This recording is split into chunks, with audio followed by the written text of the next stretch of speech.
Good evening, everyone. Good evening. All right, welcome and thank you for joining us this evening. This is the second of a series of public safety forums. My name is Augustus, and I will be serving as the moderator for tonight. Thank you for your time, thank you for your presence, and thank you for your patience as we get started. Like I said, this is the second of a series of public safety forums. We started our first last week in the Eastern District, where we were at the American Brewery, a very nice facility. But it's good to be here at John Edgar Howard. Why don't you give the volunteers here a round of applause, the staff and volunteers. Out in the audience, I see some old friends. I used to actually, when there were pool tables and ping pong tables in this very room, I used to hang out here as a kid, long time ago. So it's good to be back in the Central District and good to be back at John Edgar Howard. We're going to get started right now. It is my honor and privilege to welcome and present to many, introduce to some, the president of the Community Relations Council in the Central District. Her name is Joyce Green. Won't you welcome her as she gives an official welcome on behalf of the CRC.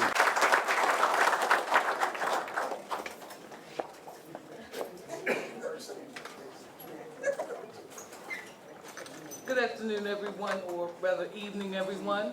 I would like to welcome everyone to this forum. If any community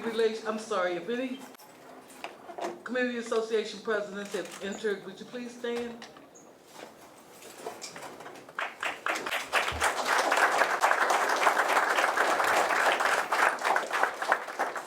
I would also like to welcome our councilmen Mosby and Costello and Delegate Antonio Hayes. And I would also like to take this time to congratulate all of the officers recently promoted.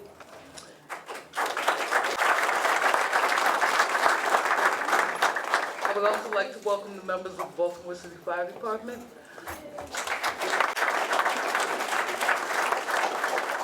And the one thing I want everyone to do is to stop letting our community associations be little islands and reach across the water and start helping each other.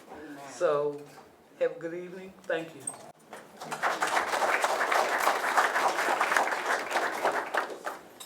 And if you don't see Joyce at one of her CRC meetings, you can certainly see her on a Sunday morning. She and her sister at the farmer's market downtown at their stand. She didn't ask me to say that, but I just thought I'd give that plug. Now, I would like to present the mayor of the fine city of Baltimore, Mayor Stephanie Rawlings-Blake.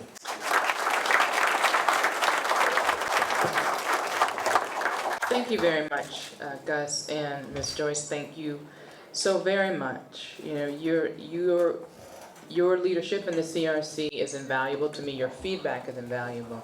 And I think a lot of people think in order to be a representative of the CRC, you have to agree with everything that I do or the commissioner does, and could be farther from the truth. You know that it's not always about agreeing, but it's about being open to dialogue and be willing to be in relationship to work for a better Baltimore. And you do that every single day, and I'm very, very grateful for you, for Baltimore.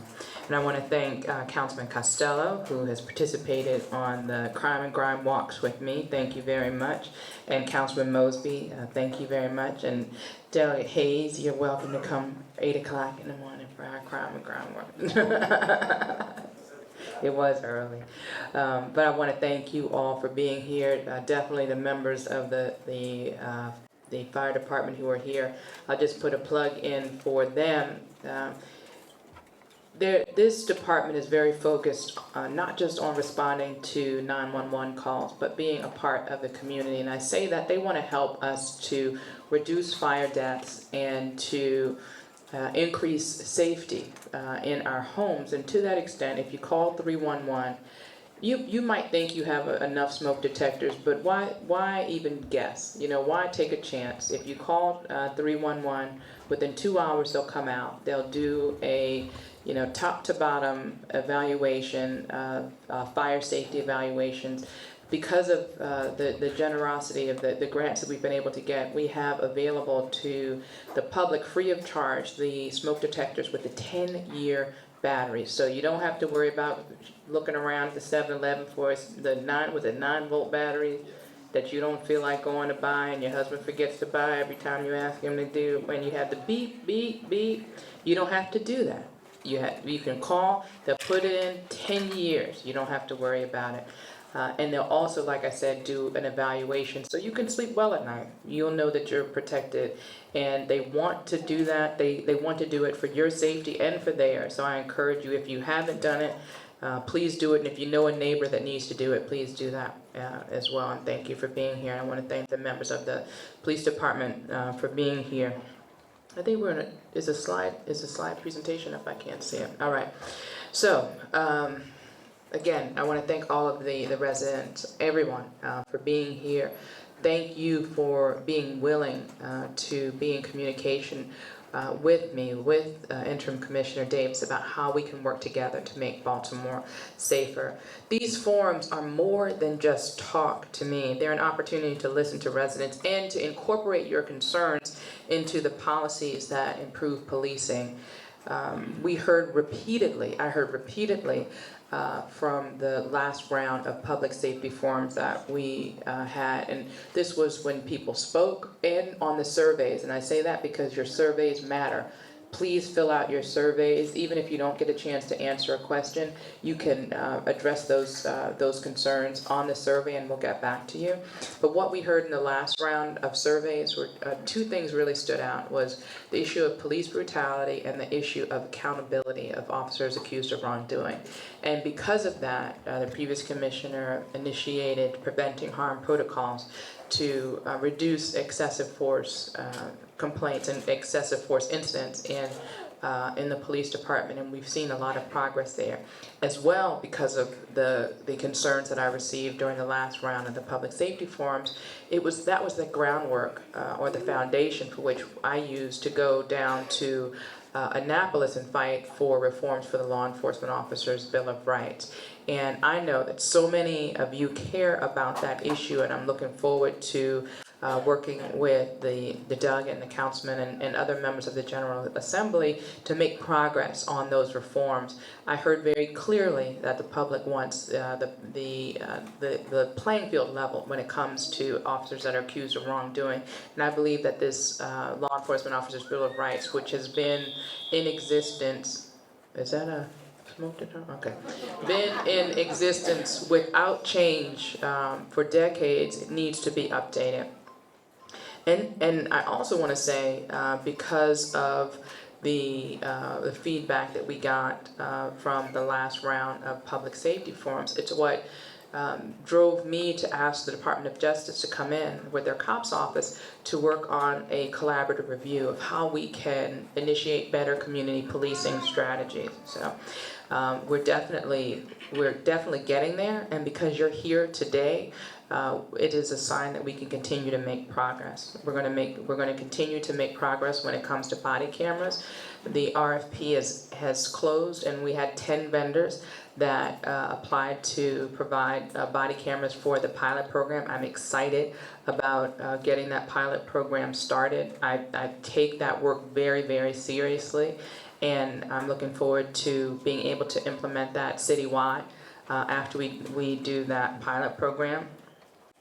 And also I can say, because of the feedback that we got from the forums, we have pushed forward our work in reviving and really reconstituting the Civilian Review Board and strengthening what that Civilian Review Board is able to do for the community. I have a very strong desire to find a model that works for Baltimore and that provides the checks and balances that the community very clearly said that we need. So on top of that, when we talk about our efforts in public safety. We know that it's not about just arrest. It's not just about enforcement. It's also about how we can work to have a full and vibrant community. And that's why I was very pleased that I was able to introduce, I think it was 2 weeks ago, we introduced our capital plan for our recreation and parks. For far too long, we had a recreation system that was out of date and that was out of touch when it comes to what modern families, what today's families want for their young people. You go out in Baltimore County, Anne Arundel County, Howard County, you see these big centers, you see these destinations with state-of-the-art equipment, and you see what we have here, and it was not even close. We worked very, very hard to develop a plan, and we have about it's almost $140 million capital plan to build new recreation centers in our city. We built the first one in Morrill Park. We're going to break ground on 2 more this year in Cherry Hill and Cahill, with more to come. And I'm very excited about that plan because I want all of Baltimore's children to have the same opportunities that I would want for my own daughter, to go to a facility that she could be proud of, that I would know that she was safe, that she could go to the bathroom in a stall with a door, on the hinges, just the basics, but even more, So this plan is, I think it's amazing, and it's amazing not just because I came up with it, because it was informed by the community, and I'm hoping to have your support as we move that forward. I could go on and on. I'll talk a little bit about, I talked about the challenge that we have, but I also want to talk a little bit about the progress, and I'll turn it over to the commissioner. When I talked about the fact that I take these forms very seriously, I want you to know that we have been making progress when it comes to just courtesy complaints, misconduct complaints, and lawsuits filed against the city. Those are all trending downward in significant ways. And we've also seen an increase in the amount of officers that are being held accountable when they're being brought before the trial board. So again, that's another positive sign that shows that we can make progress when it comes to working on transparency and accountability in reforming the police department. And while we work to reform the police department, we're also focused like a laser on repeat violent offenders. We all know that this city is not filled with people that break the law. The city is not filled with people who have violence in their heart and that are committing these crimes. It is a small number of people who are branding the city as one of the most violent cities in America. They are branding our city as the murder capital, and that's not what we want. And we have to focus on bringing that small number of people who are bent on death and destruction to justice. And we can't do it alone. The community certainly can't do it alone. The police department certainly can't do it alone. But I'm convinced that there's nothing that we can't do by working together. So that's what this is about. From everything from Operation Ceasefire to Safe Streets to the new police schedule to the war room, all of these things working together will help us to achieve the goal that we have of having a safer Baltimore. I know, and I say it all the time, this is a relationship. The police, the community, it's a relationship. We have to decide together what type of relationship it's going to be. It can be a healthy relationship where we're in communication and we're willing to do the work to make it better, or it can be a fractured relationship. And people can be in relationships for 20, 30 years and not even talk, right? We don't want that. We want to work on this. We know that there's no perfect partner in a relationship, but if we all focus on that commitment and that commitment to stay together, that commitment to work together, I think there's nothing that we can't do. So again, I want to thank all of you for coming out. I want to thank the hard-working men and women of our police department who put their lives on the line every single day when they show up to work. I'm very, very grateful for their service, and I'm looking forward to having a great dialogue. And with that, I want to turn it over to our interim commissioner, Kevin Davis.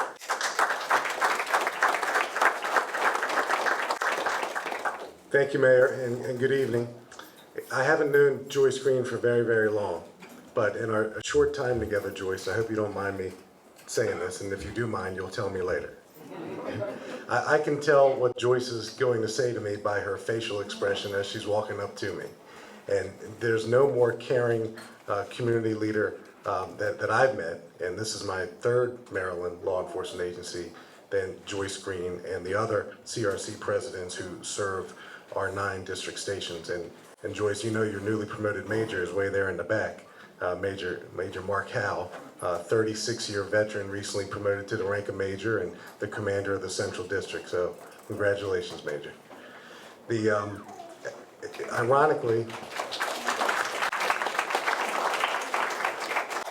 Ironically, on Monday afternoon, when we stood with the mayor and we stood with the state's attorney and we stood with Senator Mikulski, and I'm going to forget people, we stood with Congressman Cummings and Congressman Sarbanes, and we stood with the council president and several council members and announced the formation of BFED, a collaboration of special agents from federal law enforcement agencies that are embedded into the Baltimore Police Department homicide section. I had spent that morning in DC, Washington, DC, in a very hastily called summit by the Major City Chiefs Association.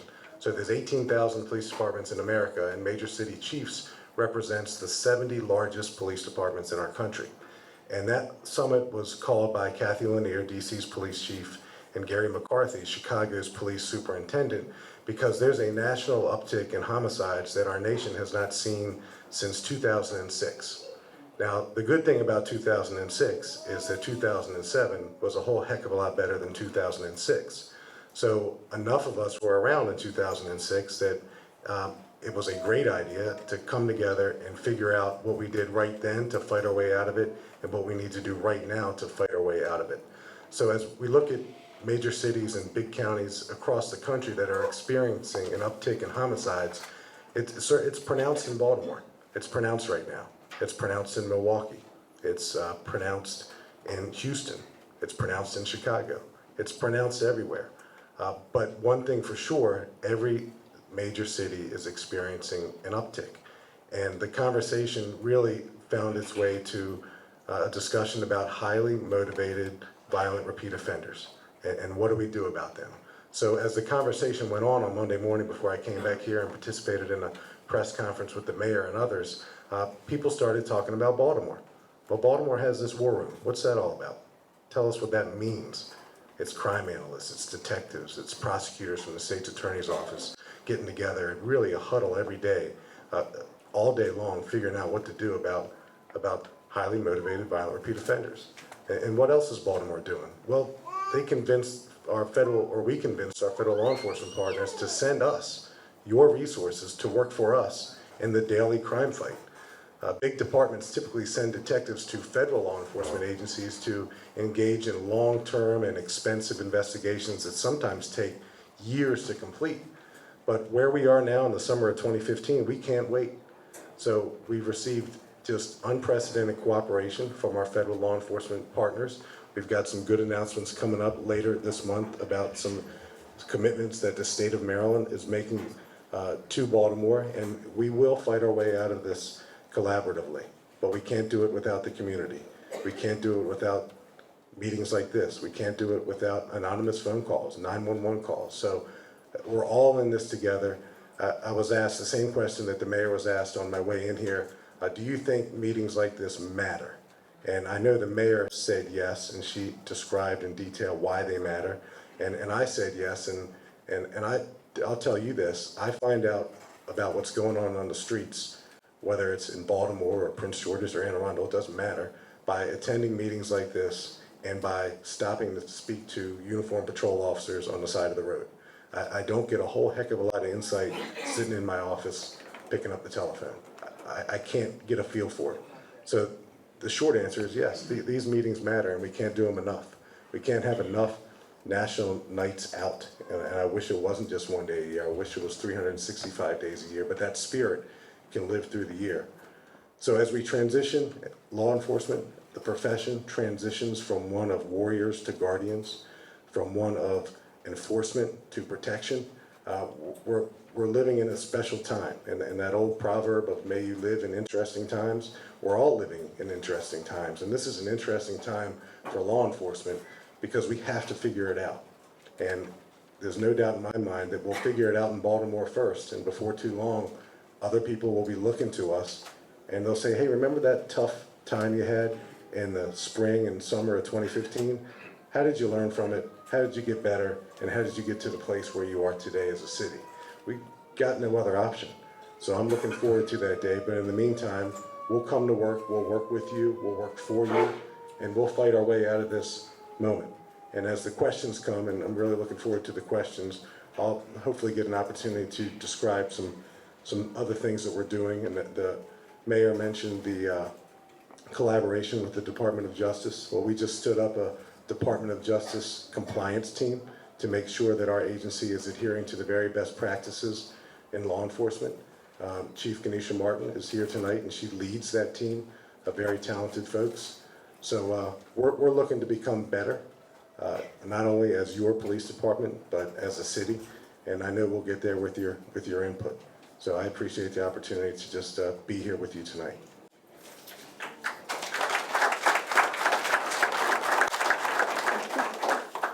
Thank you, sir. Thank you, Madam Mayor. Before we get started, I just wanted to highlight a few ground rules and talk about a few logistical issues. One, I wanted to acknowledge one of your colleagues, Joyce, Ms. Charlene Bourne, who is the CRC president of the Eastern District. She hosted us last week. It's good to see you here in support of the Central District. Hopefully you don't have a question because you asked yours last week. I'm only teasing. And Madam Mayor, it just so happens that 2 weeks now in a row, we have representation from the faith community. I just wanted to acknowledge the presence of a very dear friend and brother, Minister Carlos Muhammad, who is with us, and many of the brothers. Thanks for joining us. So everyone here is important, especially those of you who are residents of the Central District. We are here to hear from you. Those who doubt how effective this process is, I invite you to do some research and talk and look at the outcomes, the tangible outcomes of last year's series of public safety forums that concluded last summer. And by the fall, the mayor had already highlighted 3 really strong policy issues that she introduced. One, many of us know, is inviting the Department of Justice here that fall. Also, she talked about legislation as it relates to the Law Enforcement Bill of Rights, as well as what many of you know now in the media or hearing more about, instituting a body camera program. Those are 3 strong, tangible outcomes that are the result of a series of public safety forums getting input from residents like you. I just wanted to highlight that. I know that Madam Mayor mentioned that and the interim commissioner mentioned that, but that your voice is important. What's just as important is that the voice of the Central District be heard.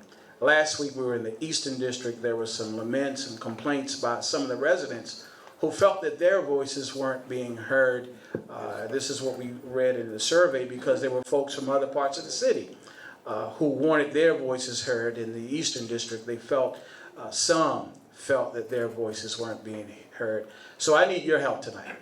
I need your help to help me create a balance, because we do have limitations. Limited time, 1 microphone, because this is being videotaped for Charm TV. So we're asking that when you ask a question, that you not come down the center aisle, but that you would be on either of the far ends of the aisle posing the question. Mr. Larry Nunley, if you raise your hand, is holding the microphone, and he will entertain your question or comment. Mr. Tony White, who is in the immediate back, standing in the corner, is the community liaison for this district and help organize this event. Won't you please give Mr. White a hand? So tonight we're here for dialogue, we're here for questions, we're here for comments, but we cannot get to any of them without the 3, what I call the 3 R's: respect, Respect for one another, respect for the person asking the question, and respect for the one who is responding. Relevance. We're asking you to stay relevant. You keep your comments or questions relevant to the issue of public safety. There are opportunities for other forms like a cabin in the community or a telephone town hall or just filling out the survey. Hopefully you have a survey where you can list your question or raise your comment if you aren't heard. And lastly, resolution. We're here to hear about, to discover, to even engage conversation about resolution, resolving some real complex and chronic issues. And so, first question, we'll go from side to side. Larry Nunley, who's holding the mic, we will be holding the microphone. We're asking that you keep your question concise. When you ask your question, we're asking you to give us your name and the neighborhood. Hopefully it's in the Central District or the close by Western, because I know we're right here close at the border. And then pose your question or give your comment. That way we will get out of here in a timely manner. And I now have 7:37, maybe a little slow or fast, but about that. So I saw a hand go up on the right-hand side. Yes, sir, in the hat. And then the gentleman in the striped shirt, you. And then I need a hand, yes, ma'am, on the end. And then sir in the brown. I have a good memory. I know it was yes, sir. Your name, your community, and your question. My name is Bill Nolan. I'm a resident of the Arcontrolli Terrace community. I'd like to welcome the mayor and Commissioner Davis, and good evening, friends of the neighborhoods. I would like to express my concerns. I like the idea of opening rec centers. This is a place that kept me off the streets after school in the McCullough homes. My thoughts and comments are this. These rec centers could be a place for mentors to volunteer their time and to connect with the young people and share friendships.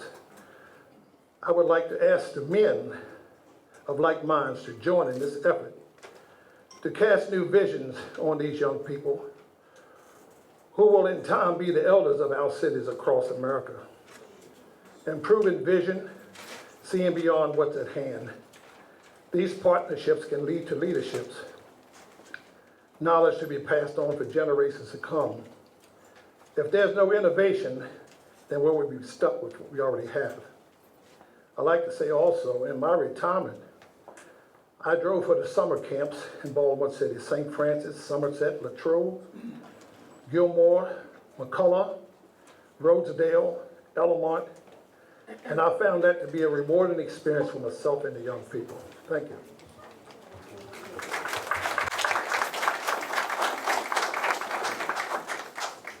Mr. Nolan, thank you so much for coming out this evening, and you're certainly an example of what we need to see more of in our city, and I believe you that we need more mentors, and that's why in February and March I did the African American Call to Action, because I know how important it was for me to have not just my parents, but role models and mentors in my life. And we know that just if you take a look at the big brothers and big sisters, we have hundreds of African American young men who are on that waiting list, who have enough sense to know that they need a mentor in their life and are just holding out their hand waiting for one of us to grab a hold. So I want to thank you for being that mentor and tell you that we're committed. The police department is one of our, and I'm saying it in front of the fire department, so hopefully y'all, get on board and beat the police department. But the police department is one of our most active agencies when it comes to mentoring. They participate in the reading mentoring program that we have to get kids reading at grade level by the 3rd grade. They also participate with a basketball league, the fun wagons. They accompany the fun wagons, and there's also a program that's out in the Southwest at Lincoln Park that they participate in a program that matches officers with young people, and they participate in the survival training that you have, and they do the trust exercise and all types of things that test your limits. And the young people and the police officers do it side by side. And when those young people see the police officer going through the obstacle course or the ropes course, which, has a component that has you have to walk across a bar. It's like, 30 feet off the ground or 20 feet off the ground. Yes, they have on a harness, but you're still just walking across, and they see those legs shaking just like theirs were. They make that connection. So we can't overlook the importance of those connections. So thank you for speaking that this evening. Thank you, sir. Yes, sir. Good afternoon. My name is Barney Pilot, and I am a resident of Reservoir Hill. And as being a senior in this community, my next birthday, I will be 70 years old. And my life has been spent in Baltimore City, from Sandtown to Reservoir Hill. Growing up, we had a position with the police department that I hold dear to my heart. We had recreation centers, not like, we have today, but the police department, opened up their doors and got us to come into what we call the Police Boards Club. Growing up in the Police Boards Club, we had the opportunity to get close to the officers that were in our community. They learned about our families, which they would come to our homes, they knew our names, and they were an intricate part of my growing up. And the thing that I find that's most difficult for these young kids to understand is the motivation of the police department. They do not get out. These cars have spoiled the police department. The officers back in my day, they were on foot patrol. They knew where you lived, so you couldn't trick them, and you couldn't tell them that, they knew you, And like I said, we have little runs in. We went to the Police Boards Club, and we put on the gloves. And I like to let you know that for 3 straight years, from 12 years old to 13, I was a champ. I was a champ. Okay, but nevertheless, I think that we need to start incorporating, the police department and getting out of these cars and addressing those areas where the crime is most, and get with the younger kids and have them, start a program for mentoring these younger kids to get them away from these older kids that are creating, this onslaught of violence and stuff. We would be better off, seeing the police walking through our community than to see one sitting in an air-conditioned car and we sweat. All right, that's my outlook on this.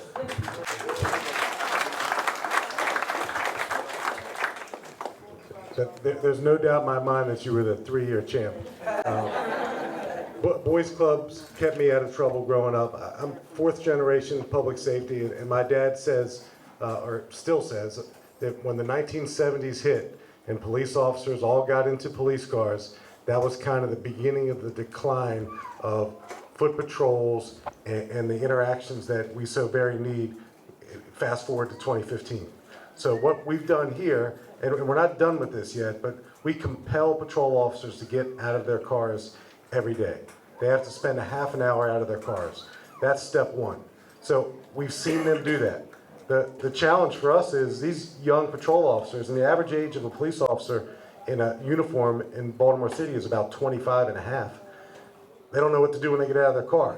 So they can't text you, they can't Facebook you, they got to talk to you. And I mean that very, very seriously. So we have to figure out better ways, not only to hold officers accountable and to train officers, but the Maryland Police and Correctional Training Commission, the state commission that establishes hiring standards for police officers, hasn't changed the standards in Maryland since 1975. And I'm not exactly sure how they should change, but I know we have to develop a way to measure some young person's capacity for humanism. So when we hire police officers, we need to do a better job at really examining their motives to be a police officer. So you all know what I mean because you're shaking your heads. So we're going to try to do that. I don't know what it looks like in Baltimore. I don't know what it looks like in a profession, but we're going to try to do something on top of accountability, on top of training, hiring. And there's been a lot of conversation about 21% of our police department living in the city. How do we do better with that? We get into the grade schools, we get into the middle schools and high schools. We do more to advertise our Explorers program, our cadet program, to build that baseball-like farm system for Baltimore kids to become Baltimore cops. But part of that is working with the state to develop better ways to identify the people who we really want to be the police in our community. So I'm not sure what that looks like, but I'm sure going to try to find a way to do it. Thank you. Yes, ma'am. Hi, good evening, Mayor, Commissioner, all the guests and community members. My name is Yvette Harris, and I am a Baltimore City resident and taxpayer. My question is, you mentioned, Mayor and Commissioner, you talked about safe streets and sleeping at night and transparency and accountability. And I think we all can agree that those are wonderful things to achieve and to work towards. But my main question is concerning the murder rates and the murder numbers, as well as the overall shootings. At what point or what number or rate do we have to reach before state assistance is called in? Now, granted, I know that we have BFED and the War Room, and those measures are in the right direction. Those are steps in the right directions. But in my thinking, they are reactive and not proactive. So basically, I would like to know what are some tangible outcomes, some realistic resources that we can have, I guess, using state resources. I think the commissioner, or I'm not sure if the mayor, mentioned something about later on some state resources are coming forward. But most of us, if not all of us here, I think we have been troubled in our sleeping at night, knowing that almost daily we're hearing about our relatives, our friends, our family members being murdered. So at what number or rate do we have to reach before we request those resources? So first, thank you, Ms. Yvette, for coming out this evening. And you should know that those resources are already here. The state is a part of that, and the state is a part of the War Room and our ongoing efforts. And you said that you keep hearing about your friends and your family members being killed. If you know something, please tell us.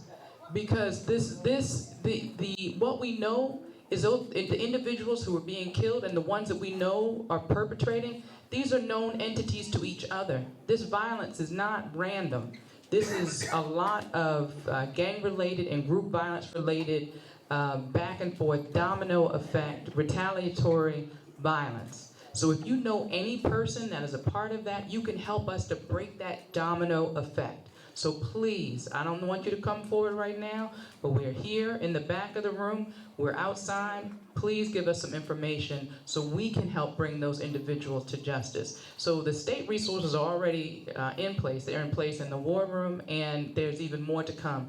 And I'm sorry you feel that it's reactive. This is an ongoing effort. Crime is not stagnant. It is not static. And we cannot be either. I will continue to work every single day to look for every resource possible to bring to this fight. We know that we're in tough times right now. And we know that by working together at every level of government, the Sheriff's Department is on board, the U.S. Marshals, the FBI, the Secret Service, the DEA, the ATF, parole and probation. I know I'm missing some people. But all of us, because this issue that we're having in Baltimore, while it impacts us in our neighborhoods, the violence and the homicides that are going up is happening across our country. And they're watching to see if this collaboration that we have is going to make a difference. And I'm very optimistic about what I'm seeing coming out of the partnerships that we've announced. And the commissioner can talk more about that. So, Ms. Harris, I'll just add this. Our public safety director is here tonight, Stephanie Robinson. And the public safety director and I and others sat down with top officials from the state of Maryland, I think about 2 weeks ago. And their question was simple: what do you need? So we laid out a laundry list of needs, and they are making good on their promise to help out Baltimore. No Marylander that I know wants to see Baltimore fail. So one thing I've noticed about this great city is this city loves to win and hates to lose, and that's across the board. So we're figuring out a way to win, and BFED's a verb. You know, it's an action verb. They're out tonight.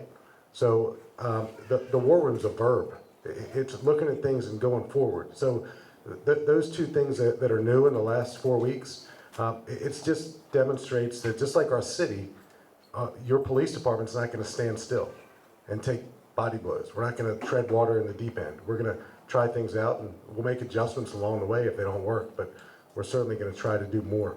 And there is no acceptable number of violence, to get back to your first part of your question. Thank you, Ms. Harris, for your question. Before we come to the gentleman in the brown, there was a hand up. The gentleman by the wall, yes, I'm going to ask you to come up. You'll be next, sir. I saw a hand. I'm going back and forth. 1 second. Everybody's putting their hands up. But, yeah, ma'am, I'm sorry. Folks who are in line of those who had their hand up, so once, yeah. And if you want to be next after the gentleman, since you're up there, that's fine. Come on up. Come on up. You're next after the gentleman in the brown. And so he's from that side. We're going to come back to this side. I'll get you in the black, ma'am, next. And then, ma'am, yes, you. And then I'll come back. And after the gentleman in the brown, I wanted to ask a question and see if you guys wanted to respond. It's in relation to something Ms. Harris said. Yes, sir. Your name, community association. My name is Stephen Wainwright, and I've been living in Reservoir Hill for 30 years. I was heavily involved in this neighborhood in the beginning. I was a mayor's rep and did some condemnation on White Lock Street and a lot of other things. And recently involved in getting a lot of private money into this neighborhood, so it became what it is. As I look around here, I see a number of community leaders in here, but I don't see any children that they brought in. Any 18-year-old youth that come out of your neighborhood, you need to bring them with you to these meetings so they understand what respect is. Respect is coming in with our parents and our community leaders and making sure that they understand what this is all about. I got out of this community business, but the crime brought me back. I mean, I just couldn't keep reading the paper about it. And every time you look, there's some kid shooting another kid. We got to get the kids involved. They have no respect. We've got to show them that there's a level of respect throughout the city and everywhere. And that's all I've got to say. Thank you. Thank you very much, Mr. Wainwright, for coming out. Just want to say very briefly before we go to the next question. In the last series of public safety forums, we had one that was dedicated just to young people, so no adults could speak as a part of that. And we're looking to do more of the youth town halls. Yes, sir.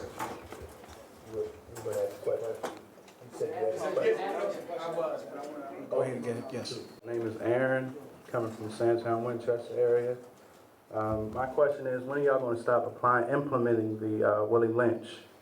If anyone knows. Talk about it. If y'all know what I'm talking about. I'm looking at you. You know what I'm talking about.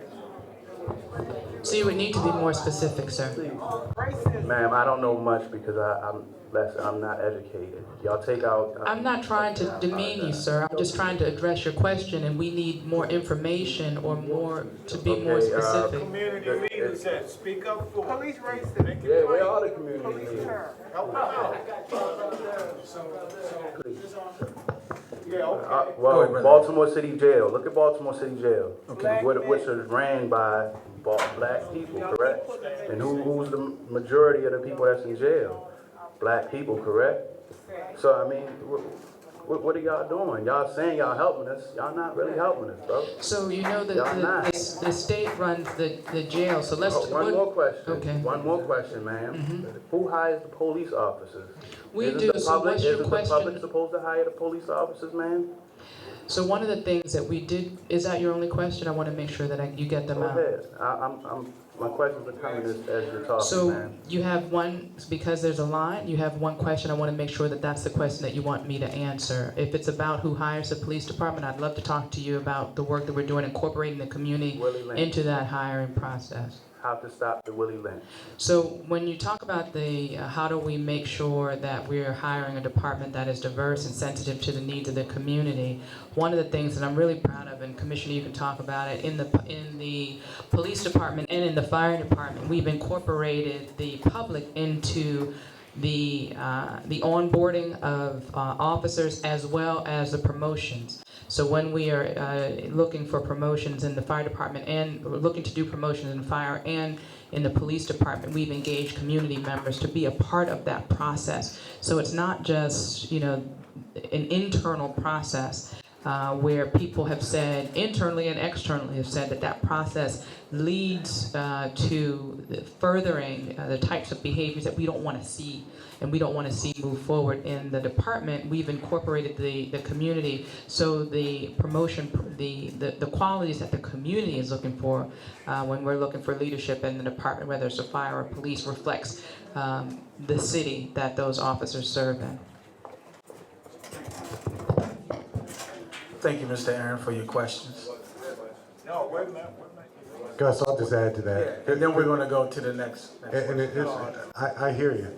So your police department, your fire department, you're the most visible representatives of government in the city, because we're the ones working at 2, 3 o'clock in the morning. We need to reflect not only the city, but the values of the community. So I mentioned earlier about finding a better way to measure someone's capacity and humanism to be a firefighter, to be a cop. That's not lost on me. So we're going to do a better job on the front end of this profession by identifying people who want to be here for the right reasons. I wasn't here for the right reason when I wasn't hired. I understand. So what's going on? I don't hire people inside the community. And we're going to do a better job with that. And I probably mentioned a couple questions ago. And I just want to say, We'll do a better job. And I'll And talk to you afterwards too. I'll be yes, sir, I around. was going to say thank you, sir. There are actually personnel from the police department who are here and other agency representatives who are either in the back or outside in the lobby who are available to continue a dialogue. Yes, ma'am. Hi, Your my name name and then your question. My name is Bridget Baker. I reside in Reservoir Hill community. Bridget Baker.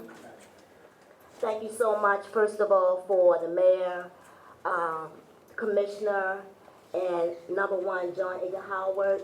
My 23-year-old daughter here, she volunteered karate. She was taught here to defend herself, help with self-esteem, and things like that. She graduated from college in 2013. So that's one of the things that the Recreation Center helped with me and my family. The second thing, I have been on both sides of the fence. On July the 4th, Saturday, July the 4th, a young man came to me and told me how excited he was that he was in a program in Park Heights, that he was welding and things like that, and he took a picture with the mayor. It was his birthday.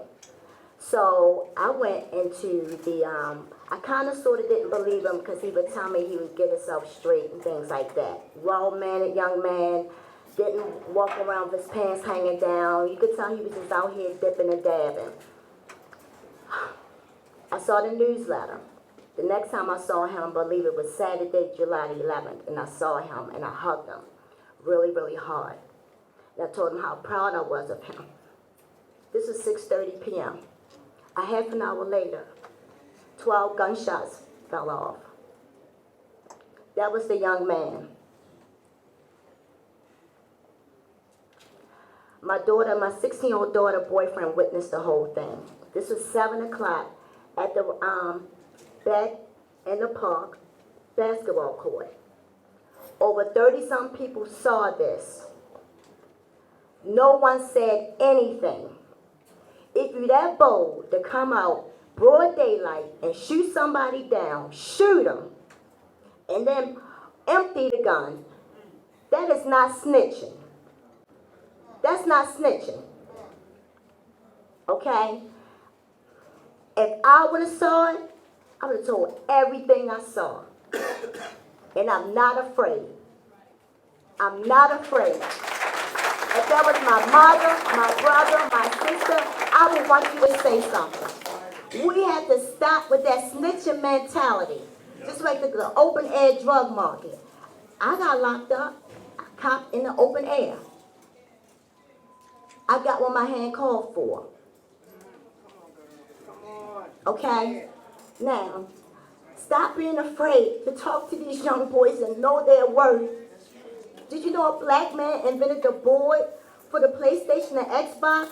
This is what I talk to them about. No, you can't get a cigarette from me. No, you cannot. How old are you? No, I'm not going in a bar. I love you too much. That's all I have to say. Thank you so much. I love the police. I want to be able to call 311 or 911. If somebody beating on me, if somebody raped my child, I want to be able to call. And everybody in every position is not good. This is the world. This is the system. And yes, the Willie Lynch theory, that's all of us. That's all of us. That was created way back then. It takes each individual. It's one race, the human race. And thank you so very much. Thank you very much, Ms. Baker, for coming out and for encouraging people to come forward. You know, the story that you told about the young man that you know who passed, those are the stories that we don't hear. You know, people are talking about the numbers of homicide. They're not numbers. This is somebody's son. This is somebody's daughter, somebody's uncle, somebody's father. So we have to figure out, and I'm not saying that it's easy. I understand witness intimidation. Don't get me wrong. I get it. I know what I'm saying isn't easy, but there's no other way. If we say that we want a safer city and we're willing to point the finger at the police or me or anybody in a position and aren't willing to say what we're interested in, what we're willing to do, then what we're saying is we're satisfied with the status quo. Because unless we stand up, there's no reason in the world why the person who shot Mackenzie Elliott should be walking around Baltimore City. No reason in the world. Just like there's no reason in the world why the person that snuffed out that young man that was in the JARC program. We have to value our young men and our young people enough to stand up and say that there's more of us that aren't walking around carrying guns and whatever. There's more of us that aren't trying to deal death and destruction. There's more of us who have our eyes on you and they're willing to say something about it than that few that want to devastate our community. So thank you so much, Ms. Baker, for standing up. Thank you very much, Ms. Baker. You know, before we take the next question, I said after the gentleman, I believe his name was Wainwright, that I was going to pose a question. Then I waited, and I'm glad I did. How many people in this room have been impacted by violence in this city? Raise your hand. How many people have lost a loved one to violence? Raise your hand. I would dare say, Madam Mayor, about 90% of the hands in the room were raised. That is the seriousness of why we're here tonight. I'm originally from Baltimore. The first homicide of a friend happened what used to be called Murder Mall, right where it used to be Brown's, right here behind Lenox, 751 Lenox Street. My sister was murdered in 1996, just a few blocks from here. Madam Mayor could tell you about the experiences she's had in her own family. My question was, or still is, what is the impact of violence in your neighborhood? Drugs. I didn't ask what the source of it is. The impact, the psychological, economic, all of those. So that's a question. You don't have to shout out, and I'm not a school teacher. I'm not going to say raise your hand, I'll call upon you. But one of the reasons we're here tonight is to really talk about complex and relevant issues. Ms. Baker, if I'm not mistaken, Madam Mayor, she was with us at Empowerment Temple where she asked about job training programs. This is my first hearing that that gentleman who was shot 12 times was related to her. My heart goes out to her. My heart goes out to each of you who raised your hand tonight. My prayer is that when we leave here talking to our neighbors about solutions. Yes, ma'am. Your name, your neighborhood, and your question. Or comment. And I'm sorry, and we want to keep the we want to try to be as concise as possible, only because we have to be out of here by 8:30. That is our contract with Rec and Parks and the staff. Yes, ma'am. We started at 7:37. Start at 7:37, and we want to be out of here by 8:30. Hold on a second. The staff here are actually paid. The staff here are actually paid. And if you do have a question or a comment that was not raised or heard, we have surveys that we're asking you to complete. Yes, ma'am. My name is Laverne. I live in the 17 zip code. I'm just trying to be honest. I know it's good polices and it's bad polices, but you can't really expect for some people to help when one night they might be knocking you in the head, and the next night they want you to tell on somebody. You're not going to get no progress like that. It just ain't going to happen. I didn't get your name. Laverne. Ms. Laverne, I agree, and that's why when, the first round of public safety forums I had as mayor, I heard that exact thing. I heard it particularly from the Western District and the Central, and a lot of those complaints were about the BSIS units. The neighborhood people call them jump out boys, but in police uniforms. They were the ones that were responsible. They were instituted by my predecessor, and they were the ones that were responsible for the vast majority of the excessive force complaints and the police brutality complaints.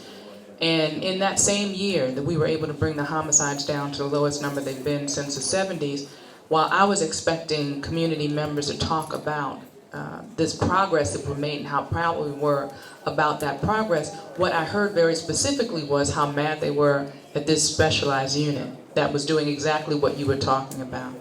And I disbanded that unit. And one of the things that I did, because I heard directly from the community members that this was a problem. They had the most amount, like of I think it was in custody death, police brutality, all of that. Is it perfect now? Absolutely not. But we are working very hard. The police commissioner is working hard to weed out those officers who do not deserve to wear the badge, and we're continuing to work with training so police officers understand. I talk to them every time I talk to a graduating class. I say, I want you to treat everybody that you come across the way you would want somebody to treat your mother, the way that you would want someone to treat your sister, your loved ones, because that is what the residents of Baltimore deserve, and nothing less.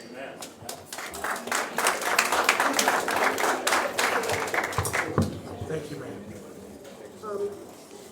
I know you said something about the jump out boys, but it's something else that's going on now. And the thing that's going on now with some of the police officers, if it don't, I don't mean to step on anybody's toes, but I know Rob Horn is an excellent police officer.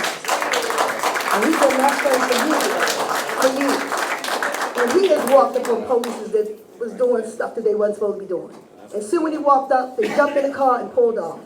But what I've been hearing lately from police officers, that people that have been arrested and heard police say, they have been saying, from what I understand, that they only going to pay attention to kids. And if you get the job of being a police officer, you're supposed to help all men. So you know, it's like, I'm not going to worry about your brother, your Uncle Tom down the street. I'm only going to worry about kids. And that police officer have a whole different agenda if that's their thinking right now. Y'all need to check it.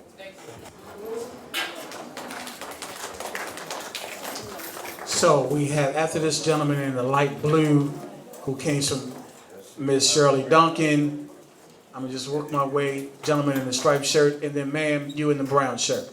Yes, ma'am. Yes, ma'am. Question?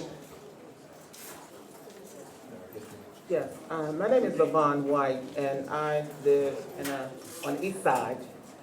I missed the east side meeting, but I'm glad you're having this forum. But I just also want to make mention, I believe the mayor also said before, it's more than one way to handle the problem that we're having. Some part of the problem has to do with, on the other end, when we talk about the nonviolent offenders trying to implement themselves back into the community, they have no way to do that except for the return back to what they used to do because they can't get a job. I understand that there's a second chance program that's with the Baltimore City AG's office that I believe some of the resources that we do a lot for some of these studies for probably needs to be put back into that because we say Black Lives Matter, and they do. Most of the people in here are the choir. You're preaching to the choir. But the gangbangers, those are the ones that don't care. They don't care about black or white or any lives.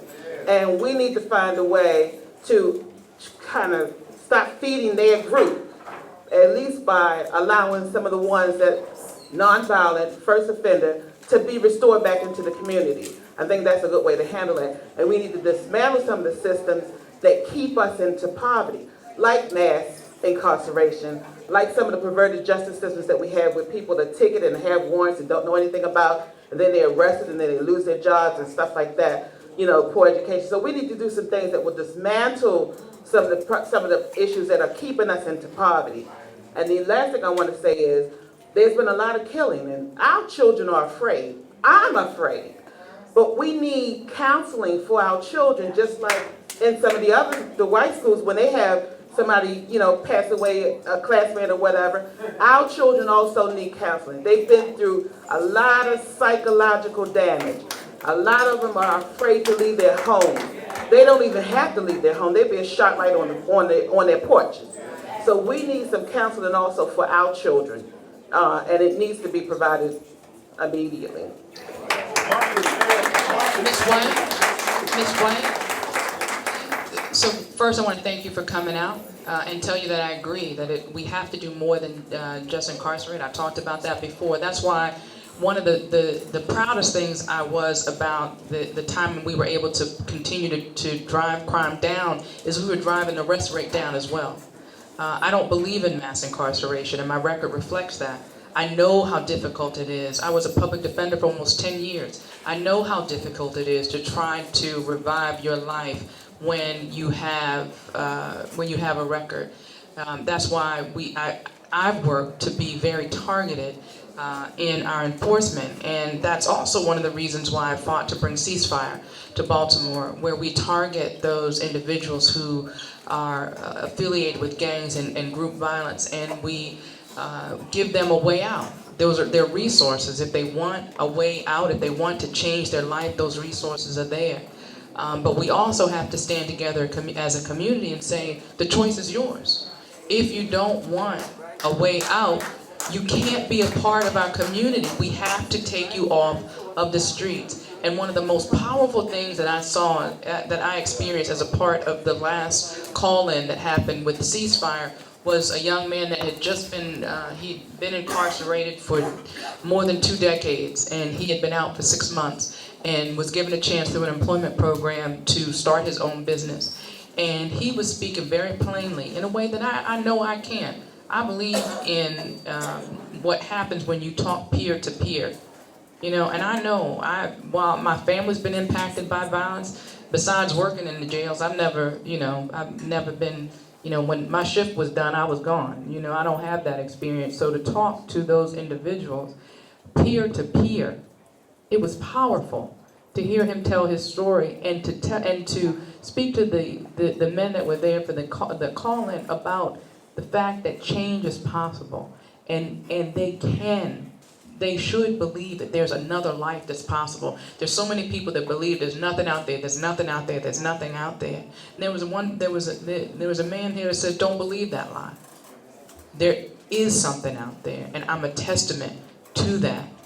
And you have to believe that you can change your life and that you can make a way for yourself or your family. So we are in full agreement about the fact that we have to look for those other options, and incarceration and arrest is not going to solve these problems.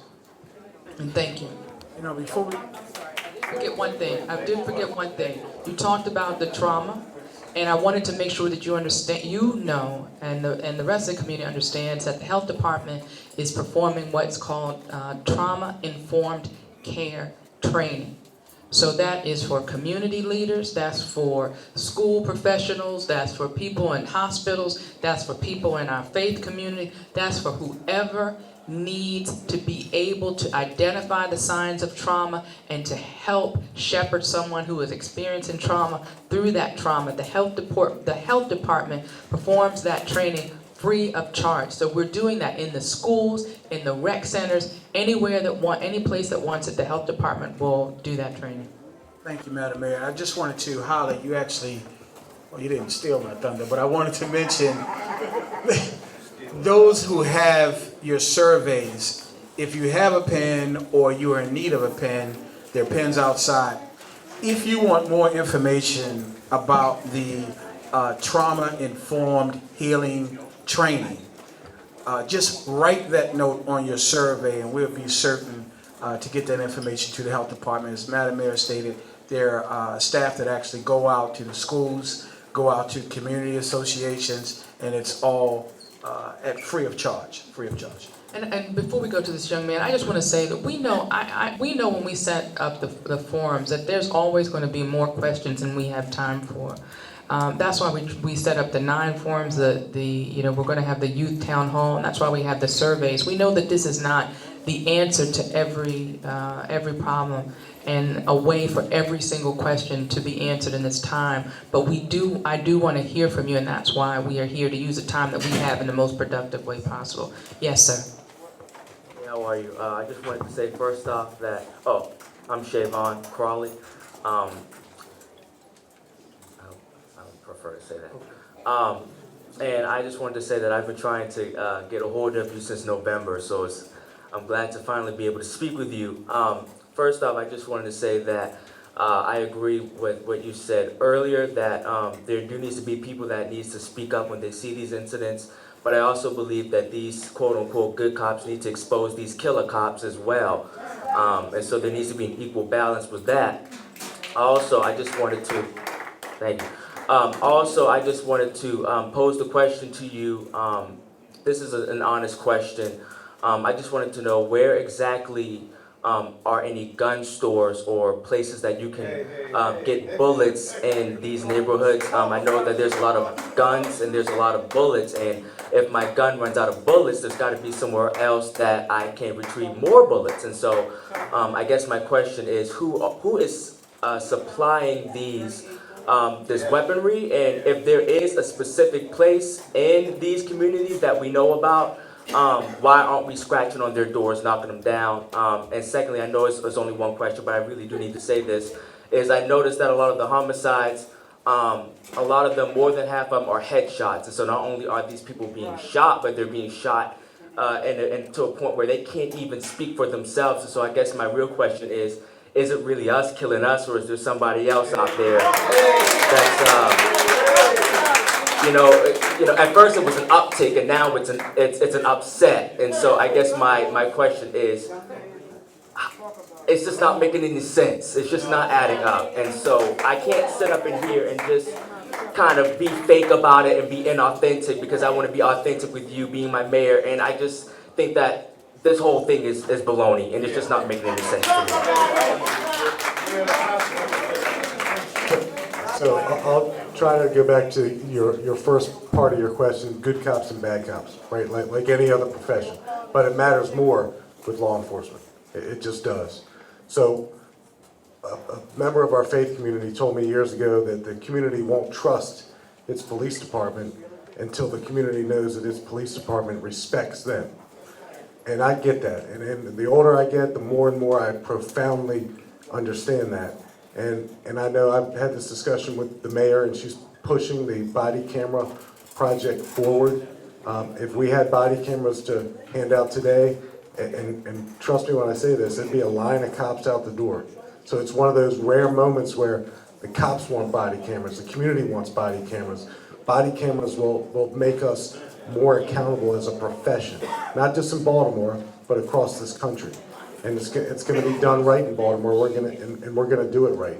Your comment about the homicides that are headshots, we have more than half are headshots. More than 3/4 are outdoors. More than 3/4 are in front of multiple witnesses. So we struggle with a clearance rate of 36% right now. Go back to April, we were in the 60s. So we're figuring out ways to better engage witnesses and compel and encourage and inspire people to come forward. But that gets me back to my first comment.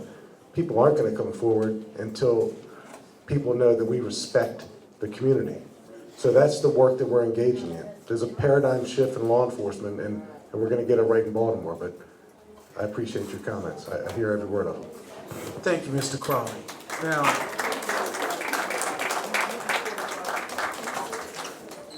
before we go on to you, to Miss Shirley Duncan, Mr. Crawley is making his way back to his seat. I don't want Mr. Crawley. Is it Crawley? Right? First name is Siobhan? Siobhan. I just want to make sure that I heard your second question correctly. If what I heard is correct, you're saying that there's an outside influence influencing an inside reality. In other words, what you're saying is what you believe is happening is there are folks that aren't in our neighborhoods that are committing these crimes. Is that what you're saying? Well, I mean, the police department, there's a lot of police officers that understand. I asked because I know a lot of police officers don't even live here. And so, if that's what you're referring to, yeah, I mean, a lot of police officers don't live here, so they're patrolling communities that they don't even know. And so why should they care about their communities if they don't even live here? And so, if that's what you're referring to, yeah, because my thing is, you know, we're talking about uneducated children, but they know how to perform a headshot. Got it. Okay, I just want to make sure I understood your question. Thank you. Ms. Duncan. My name is Shirley Duncan. Used to be my first boss when I worked. I was like 14, working right here in this recreation center. Ms. Shirley Duncan. My name is Shirley Duncan, and I'm from the Park Heights community. I've lived in Baltimore all my life. I've been on both sides of the fence. I have lost a child in Baltimore through the streets, and I've also lost one to prison. So, but I came for several reasons. I'm concerned about our kids and what's happening to our kids. Our kids are not all bad. I've worked in recreation department for 20 years. I've had my own daycare for 29 years. And Gus was in my pageants. No,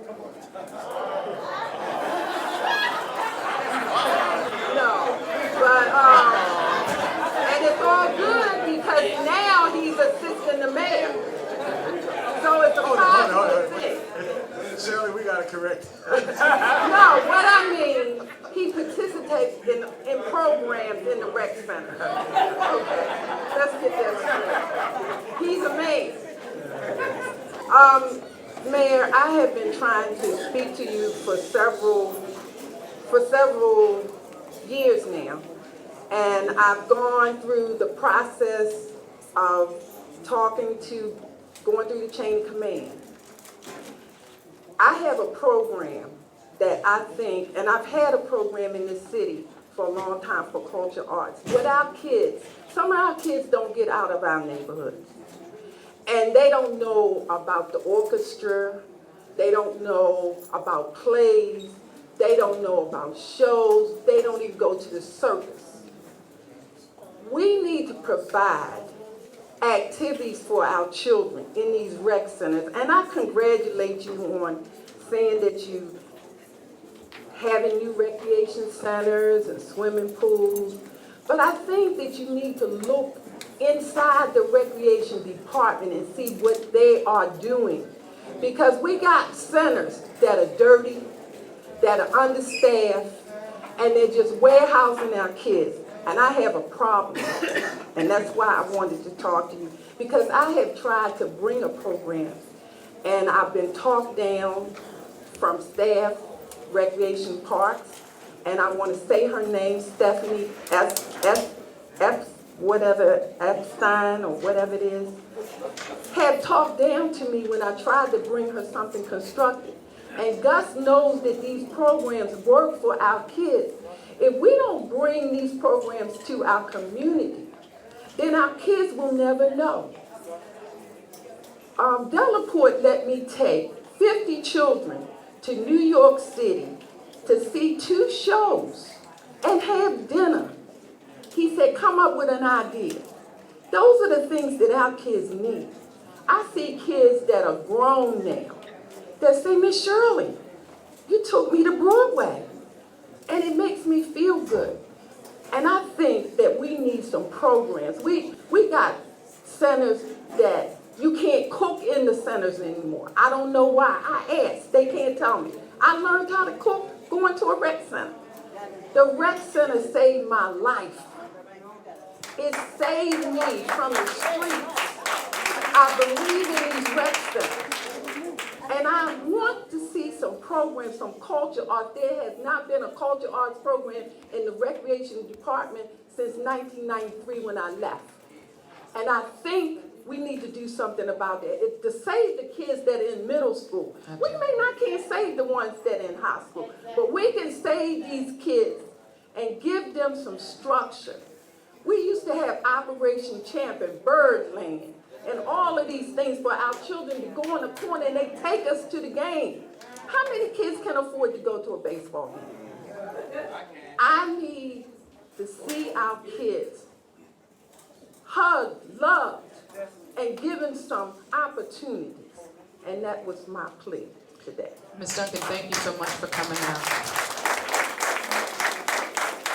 And thank you for your work in our recreation centers. And when I was talking about the work that we're doing with the capital plan, it's just not the buildings and the facilities.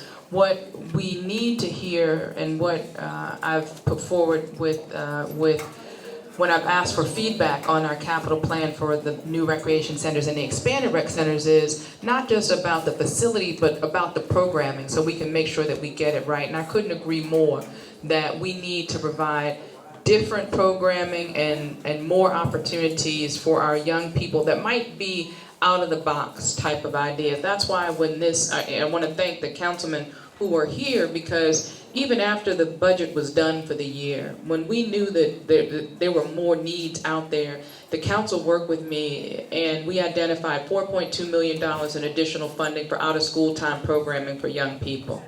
And not only did we identify, this is above and beyond everything else that was in the budget, but not only did we identify that $4.2 million in additional resources, what we said is we know that there are providers just like you that have a passion for service and that are making a difference at the grassroots level. You may or may not have the 501c, whatever you're supposed to have, or might not be able to fill out a grant proposal today, but you're doing good work. So we set aside a portion of that $4.2 million for grassroots organizations.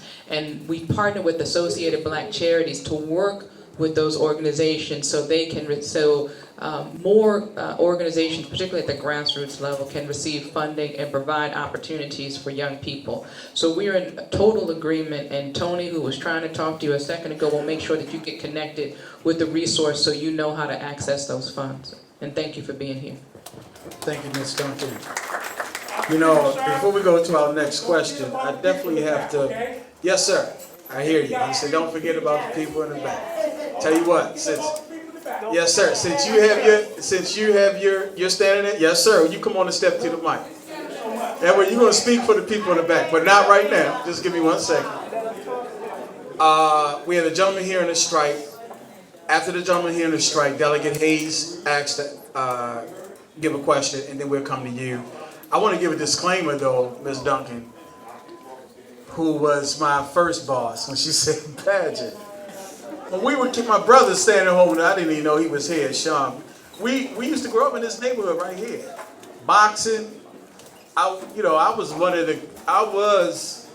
just say, Miss Duncan drew us in, and I just, my hat goes off to Miss Duncan. Yes, sir, in the blue. All right. My name is Tesfaye Williams. I'm a proud resident of Reservoir Hill. My question is related to heroin. Directly coinciding with the increases in homicides in the last couple of years, we've also seen a large increase in the number of drug overdoses in Baltimore City throughout the state of Maryland. I don't think that's a coincidence, including with the increases in homicides in 2015 in Baltimore, which are a direct reflection of the opioid looting that occurred during the uprising or rioting or whatever people refer to it as. My question is not a question of mass incarceration, which you said you oppose and which hasn't worked obviously. How's the city going to address the heroin issue and just drug addiction overall in the city of Baltimore? And I'll just give you a real quick answer. First, Mr. Williams, thank you for coming out tonight. And heroin addiction is something that I take very, very seriously. I know that if we could solve one problem in the city that would have the most impact on our communities, it would be the issue of addiction. I know that from experience in my own family. I know that, as I said, from the years I spent representing individuals who were living with addiction as an attorney in the public defender's office. I get it. That's why I asked my health commissioner to pull together stakeholders, health professionals, treatment professionals, individuals that are in recovery to form a heroin task force to ask the question, are we doing the best we can with the resources that we have at our disposal to reduce and eliminate overdose death and create a circumstance or environment where more people can get into treatment. We released the report, and I'll say when I did that, there were a lot of people that poo-pooed it. We don't need another study, we don't need another this. But my thing is, unless we're sitting at the table, all working together, everybody who's working on this issue, how do we make sure that we're not duplicating efforts? How do we make sure that we're not allowing people to fall through the cracks without being in communication? And what I can say is the report is powerful and it's putting us in a position to be very aggressive with reducing homicide deaths. If you see the signs around the city that it says it's don'tdie.org, that is not something I created. It was something that came from people who were living with addiction. And wanted to make it as bold as possible and make sure that people understand that there are resources out there so we don't have the number of homicide deaths. We had more overdose deaths. We had more overdose deaths last year than homicides. But, we don't want to talk about that. I know it's a problem, and that's why we put that together. So if you go online, you can take a look at it. We're doing everything from fighting for treatment on demand to making naloxone more available. And you should be hearing more and more that we're doing on that issue of heroin and overdose.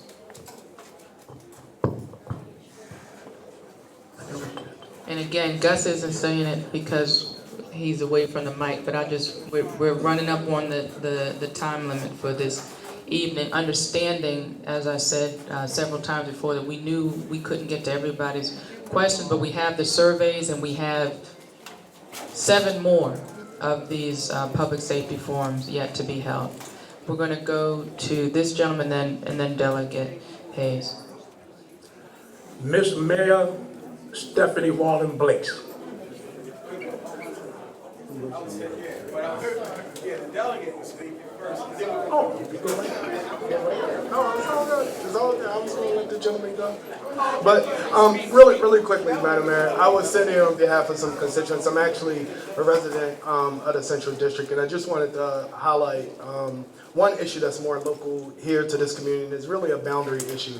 I wanted to draw your attention to some concerns that have been expressed by members of the community about the 2003 recommendation of Westside Elementary School and the most recent decision to co-locate Westside and John Eager Howard Elementary School in 2016 as a swing space. Many of the residents, both in Penn North, which is in the Western District, a couple of blocks from here, and Reservoir Hill, which is here in the Central Police District, have expressed anxiety due to the potential safety risks that they may encounter along the path to and from school. The anxiety is supported by the violence that is taking place in the immediate area. In addition to the events that happened in April around Baltimore, and specifically in Penn North at Pennsylvania North Avenue, on July the 3rd, the day before the 4th of July, at Fulton and Auchentrolley, a man was shot to death 16 times across the street from Westside Elementary School. On July the 27th and the week before, men was shot on Glendenning and Drew Hill Avenue, while a half an hour before on the 27th, someone was shot a couple of blocks away in West North Avenue. While many of the neighbors surrounding the West Baltimore community, Penn North, like I said just a couple of miles ago, has seen investment. Penn North had not really seen any investment in that community from 1990 with the building of Nehemiah Homes and Justice Place in 1996.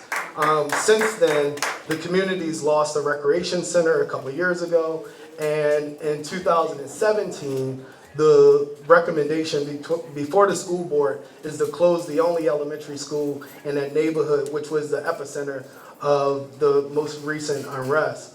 In 2006, the planning department created a master plan prior to the innovative program called Vacants to Value as tools to encourage investments in communities. And very little has been done to implement the master plan since then. This is a community that definitely lacks investment, and a lot of the anxiety definitely expressed. There's some parents both at John Eagle Howard and Westside Elementary School here in the audience tonight, but a lot of it centers around public safety. And in the last couple of months, myself and members of the 40th District delegation, like Senator Pugh and others, have raised concerns about this issue, and most of the responses center around cost and utilization, right? But they're really concerned about the safety of their young people. And so I'm ready to work, ready to go to work and roll up my sleeves.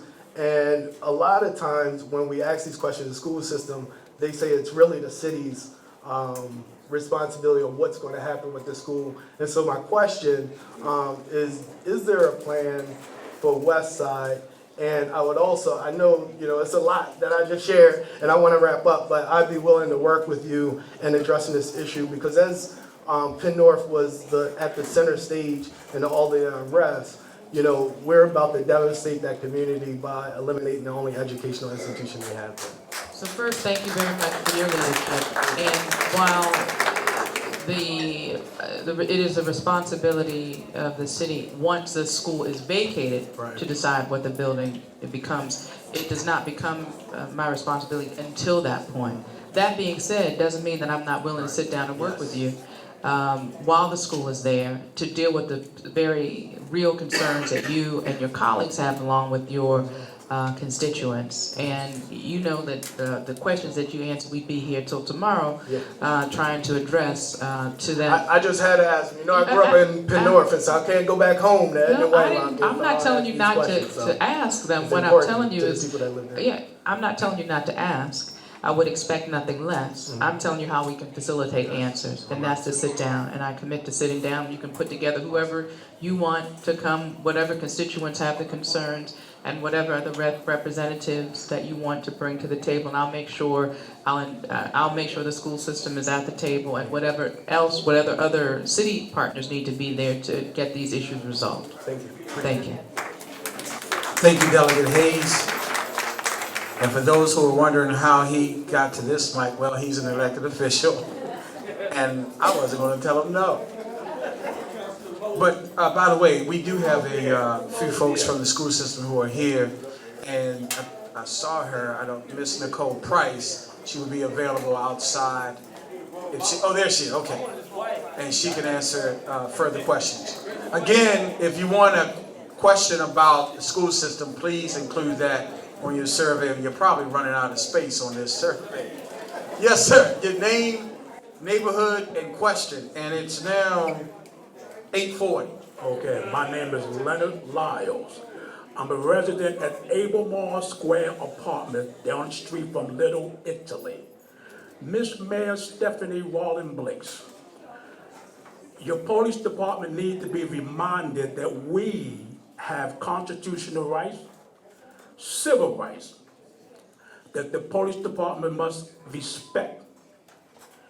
Also, that is, I don't understand why that the mayor administration and the previous administration, y'all keep following the same ongoing pattern of overlooking police officers who already have the experience, who live in the city, who know the city and know the community. Y'all keep overlooking them.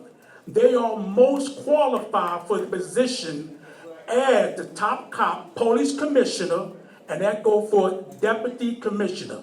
You need to do something different. That's one of the reasons why the community doesn't trust the police, that is. You need to do something different and take heed.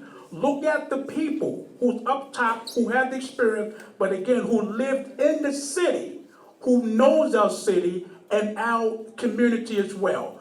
We have God-given rights. We are sick and tired of being treated like second and third class citizens. We have God-given rights. And also now, there's some good police officers out here, but the bad ones, they need to be weeded out. They need to be off the force. I'm tired of the city wasting taxpayers' money, having these police officers on administration leave but getting paid. That's wasting taxpayers' money. They need to cut through the chase, that is, get them off the force, get them to resign, and also, that is, they need to go for a psychiatric evaluation at least every 90 days to see if they're still able, mentally fit for duty. You're hurting the community. That's my remarks. Have a good evening. Mr. Lyles, thank you very much for coming out. I couldn't agree more that every single member of the community had... I can't see Mr. Lyles.